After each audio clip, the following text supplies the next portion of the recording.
Jeffrey's been waiting. He's waiting and waiting and waiting. He knows that he's gonna amount to something great, but he's waiting. He's just gonna wait. What's Jeffrey waiting for? The special event. Because Jeffrey's a spurg and he's always watched movies and TV shows, he's waiting for that special event that he's seen countless times. You know the one, that lonely teenage nerd who gets bullied, and then something happens. He gets bit by the spider, he eats the kryptonite, or you know, whatever the happens in movies. One special event happens and Jeffrey turns into Adonis. And so Jeffrey waits, and he waits, and he waits. That better not be what you're doing too. Adonis.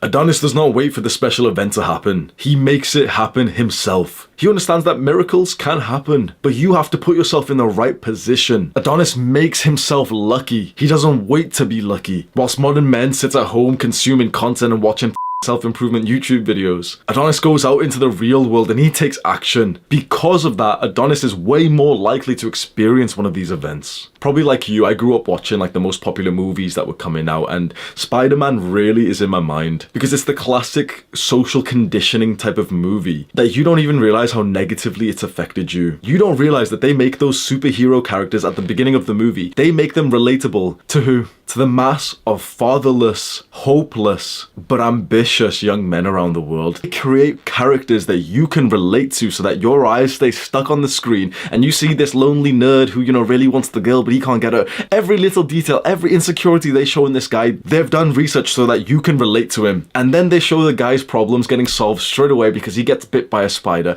because one special event happens. Within a span of a couple of minutes, he goes from total teenage nerd, loser, virgin. The special event happens and now he's like the big alpha jock and he's beating up the bully, but like, you know, he has the bully ready and he's gonna punch the bully, but he's so humble that he's not even gonna punch the bully, and like the girl, he's got the girl.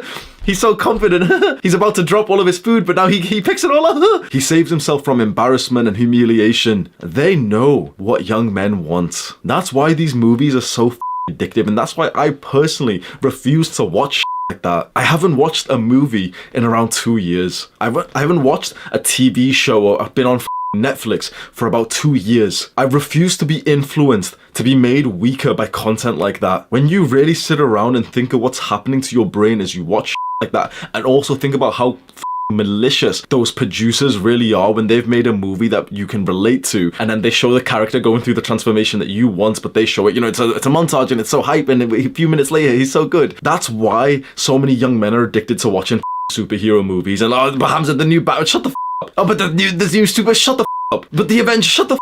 How about you go make your life into a movie instead? You have to understand that in real life, it does not work like that. You may, just may, get a couple of special events in your life that change it all for you. Someone close to you could pass away. You could go through heartbreak. But even then, it takes months to change your life. You must know that in the nature of content and entertainment, they have to keep your attention high, just like I do in these videos. That means this content has to be short and snappy and to the point. Of course, a movie can't realistically show months of progress, so they condense it down to a couple of minutes. That makes you feel worse, and that makes so many guys incapable of improving themselves. How many guys do you know, if we could just rewire their mindset, their expectations, that we could get them into the gym, we could get them meditating and reading and being productive? But it's because those guys want results as fast as their superhero. But it doesn't work like that. You have to go through the trials and tribulations, and it takes months. And yeah, you've significantly changed your life, but like, it's not as big of a thing as like now you're beating up the bully, but you're so humble. Like, to level up your character takes a while. To see a physical difference in your body takes a while. And yet you can go onto YouTube and see a body transformation video in 3 minutes. The guy shows 7 years of progress, but he's told you that it's 3 years natural, and you see him get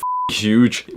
Went through puberty, he's got a full-time job, he's got a full beard, and he's telling you it was like a 6-month progress. We buy into that because it hooks your attention. We love to see fast progress, but it's those people who commit to the long-term grind. It's those people who don't even see this as a short-term or a long-term who make the progress. You know what those people see self-improvement as? Going to the gym, meditating. You know how they view it? As a lifestyle. When I started weightlifting, the idea wasn't to try and get jacked as fast as possible. I said to myself, I will continue weightlifting for the rest of my life. That will guarantee that I build the absolute 10 out of 10 body. And maybe it's not the absolute 10 out of 10 body just yet, but I look pretty good. If I had the mindset that I did in other areas of life, like being productive. But in weightlifting, I would have expected to get results so quickly that I would have quit when I didn't see any real progress in like a month or two. You have to trust in the compound effect. Little changes day by day, week by week, you don't really see much progress. It's only when years go by that you realize that there's actually quite a significant gap between you and the Jeffreys that you knew who never really put in the right work. And when you notice this gap, trust me, life gets very, very interesting. I hope you experience this, even though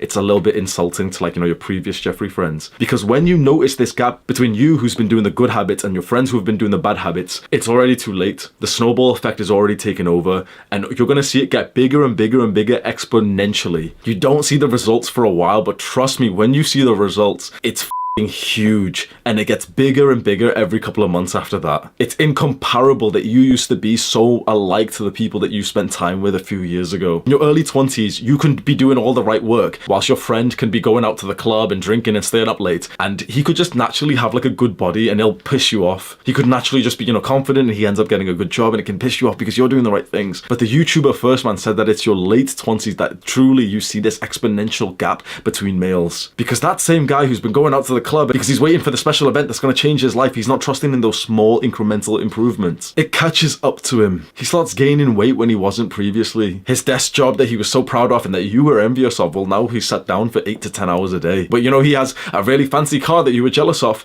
Well, now he's behind on payments. He's got a council tax bill that he can't even afford to pay. He gets fatter and fatter and fatter. Trust the process. Scroll down right now and click on the share button underneath this video. Send the link over to a Jeffrey friend who might need it. Do the hard work, especially when you don't feel like it. Kiss me then, bitch.